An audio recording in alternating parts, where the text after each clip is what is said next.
Hi there, and welcome back to the channel. Today we're tackling a huge question that many people have when it comes to retirement. How much do you really need to retire? Whether you're decades away or it's right around the corner for you, understanding how much money you'll need is key to having a comfortable retirement. And today we're going to look at how to break it down with a solid strategy, the three-legged stool approach. Imagine retirement as a three-legged stool. Each leg represents a source of income that will help support your lifestyle once you stop working. When all three legs are strong and balanced, your stool will stand firm. But if one leg is missing or weak, your stool is going to wobble, and that's what we want to avoid. Let's get a little more specific here. How much money will you actually need to retire in 2025? The answer depends on a few factors like your lifestyle, location, and how much you plan to spend each year. On average, the annual cost of living in the US is estimated to be around 60 to 65,000 per year. This includes things like housing, food, transportation, healthcare, and discretionary spending.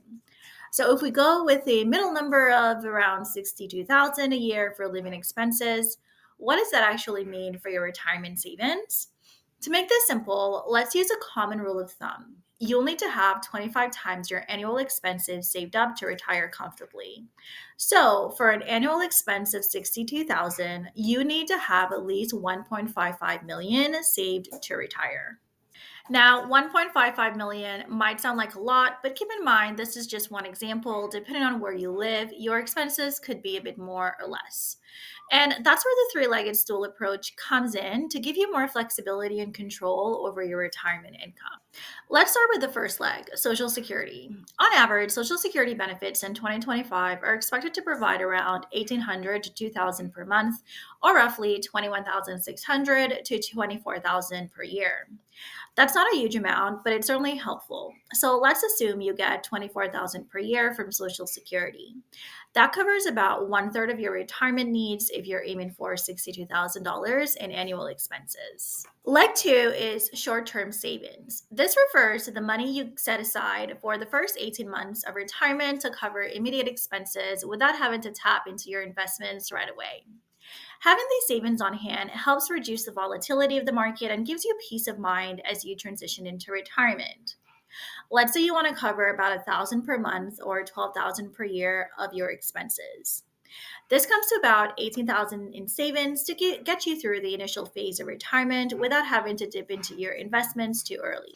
In this calculation, there is a 6-month buffer added. Once the 12,000 is spent, it should always be replenished with money from your investments, which we will discuss below. Now, leg three is your investments. This is where majority of your retirement income will actually come from. Think of stocks, bonds, mutual funds, and retirement accounts like your 401k or IRAs. Now, if you're aiming for 62,000 a year in retirement expenses and you're already covering 24,000 from Social Security, you still need to generate the remaining 38,000 per year from your investments. And of course, we're not calculating savings here. Using the 4% withdrawal rule, which suggests you can safely withdraw 4% of your total investments each year, this means you need to have approximately $950,000 saved in investments to generate that $38,000 per year. When all three legs are in place, Social Security, short-term savings, and investments, you have a well-balanced retirement income plan. Each leg supports the other, creating a stable foundation for your financial future. So let's recap. Social Security will cover $24,000 per year. Short-term savings will cover $12,000 over the first 12 months and $18,000 as an 18-month buffer.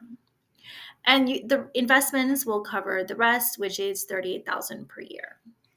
This totals $62,000 in annual income, giving you a stable foundation for retirement.